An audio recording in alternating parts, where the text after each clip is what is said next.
আজকে অনেক শহরের অনেক ইন্টেলেকচুয়াল, অনেকে বলেন, বিভিন্ন জন বলেন, হ্যাঁ বাংলাদেশের গৌরব করার মতো দুটি বিষয় কি, গার্মেন্টস এক্সপোর্ট, বৈদেশিক মুদ্রা অর্জন, আরেকটি কি রেমিটেন্স, প্রবাসীদের রেমিটেন্স বাড়ানো। বিকৃত করেছিল এই দুটি। যেটাই বলুন, দেশের 100 ভাগ ভালো কাজের মধ্যে 70 ভাগ বিএনপি করেছে। কাগজ কলমের হিসাব, কাগজ কলমের এই জন্যই মানুষ আস্থার উপর বিএনপিকে বিশ্বাস করে। কিন্তু হ্যাঁ আমাদের লিমিটেশন আছে, আমরা একটি রাজনৈতিক দল হিসেবে বিভিন্ন সমস্যা, বিভিন্ন লিমিটেশন আমাদের আছে, ভালো মন্দ সবকিছু আছে, তার ভিতর দিয়ে আমরা চলছি, তার ভিতর দিয়ে আমরা চেষ্টা করছি কিছু করার জন্য, মানুষকে যে কমিটমেন্ট দিয়েছি সেই কমিটমেন্ট বাস্তবায়নের জন্য। এবং আমরা যে প্রতিশ্রুতি দিয়েছি সেটা পূরণ করার জন্য যে আমরা বদ্ধপরিকর, আমরা যে 31 দফায় যে কথাগুলো বলেছি সেগুলো যে আমরা মিন করি, তার আরেকটি সবচেয়ে বড় প্রমাণ হচ্ছে আমরা দেশের মানুষের কাছে যাচ্ছি, দেশের মানুষের সামনে উপস্থাপন করছি।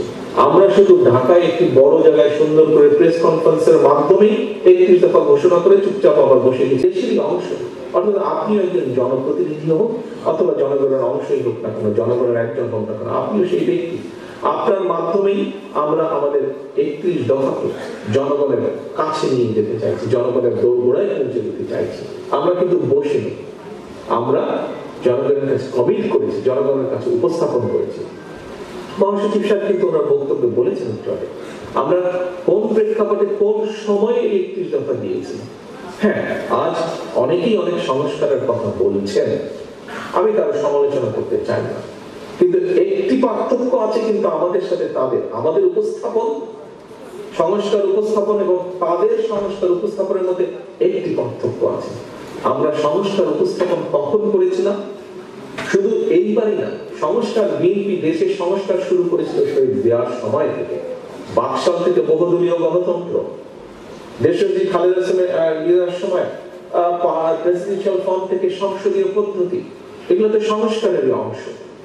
ধারাবাহিকভাবে আমরা সংস্কার করে চেষ্টা করেছি, ধারাবাহিকভাবে আমরা সংস্কার করার উদ্যোগ গ্রহণ করেছি, ধারাবাহিকভাবে আমরা সংস্কার করেছি।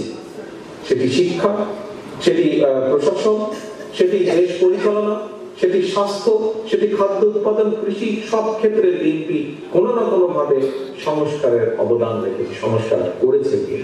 এটা থেকে আমি বুঝতে পারি যে সাধারণ মানুষের চিন্তা ভাবনাটা কি, সাধারণ মানুষ কোন কোন বিষয়ে পরিবর্তন চাইছে। খুব আশ্চর্য লেগেছে, আমাদের 31 দফার মধ্যে দুটোই আছে। আপনারা যেই সংক্রান্ত বিষয়গুলো জানতে চেয়েছেন সেটিও আমাদের 31 দফায় আছে। টিভি খুললে আলোচনায়, টক শোতে আমরা যেসব বিষয় দেখি, যেসব বিষয় নিয়ে খুব হইচই হচ্ছে ঢাকা শহরে, সেই সব বিষয়ও আছে তার মধ্যে। আমরা কিন্তু দুটো বিষয়ই দিয়েছি, আমরা দুটো বিষয় দিয়েছি, আমরা সেই প্রেক্ষাপটে দিয়েছি এই দুটো বিষয়, অর্থাৎ কার ক্ষমতা বাড়বে, কার ক্ষমতা কমবে, কি হবে না হবে সেটাও দিয়েছি, কৃষি নিয়ে কি হবে, কর্মসংস্থান, বেকারদের কর্মসংস্থান নিয়ে কি হবে সেটাও দিয়েছি, স্বাস্থ্য নিয়ে কি হবে সেটাও দিয়েছি। সবগুলো ব্যবস্থাই আমরা 31 দফায় আনার চেষ্টা করেছি। কিন্তু আমরা যখন দিয়েছি, আমরা স্বৈরাচারের রক্তচক্ষু উপেক্ষা করে দিয়েছি।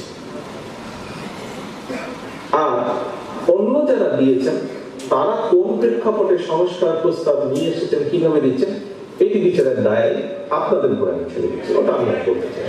আমরা কিভাবে দিয়েছি আমি এটি আপনাদের সামনে তুলে ধরলাম, বাকিটা আমি ছেড়ে দিলাম যারা এখন দিচ্ছেন। এখন দেওয়ার মধ্যে তো ভাই একটা পার্থক্য থাকতেই হবে। আমি চাপের মুখে দিয়েছি, যখন নিষ্পেষিত, আমার মহাসচিব তখন জেলে, আমার পার্টির চেয়ারপারসন তখন জেলে, আমার শত হাজারো নেতাকর্মী তখন জেলে, আমার লক্ষ লক্ষ নেতাকর্মী তখন মিথ্যা দায়ী মামলায় আদালতের বারান্দায় ঘুরে বেড়াচ্ছে, জেলের পিছনে, দরজার পিছনে তারা অপেক্ষা করছে কখন তারা আবার বের হবে, আবার সংগ্রামে রাজপথে নেমে আসবে।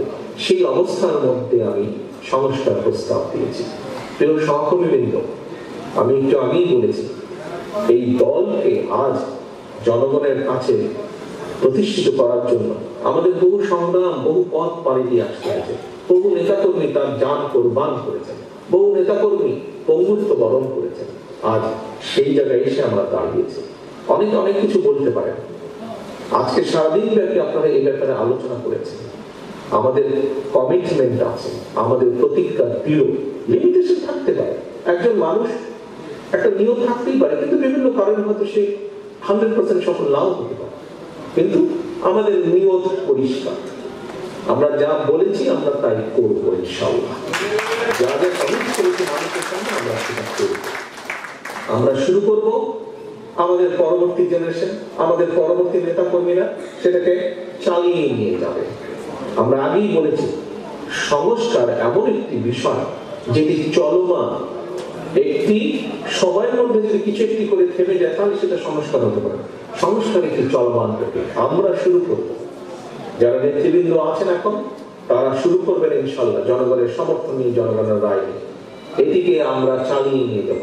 আমরা শুরু করব, পরবর্তী নেতৃবৃন্দ চালিয়ে নিয়ে যাবে, তারপরে যারা চালিয়ে নিয়ে যাবে। সংস্কার চলমান প্রক্রিয়া।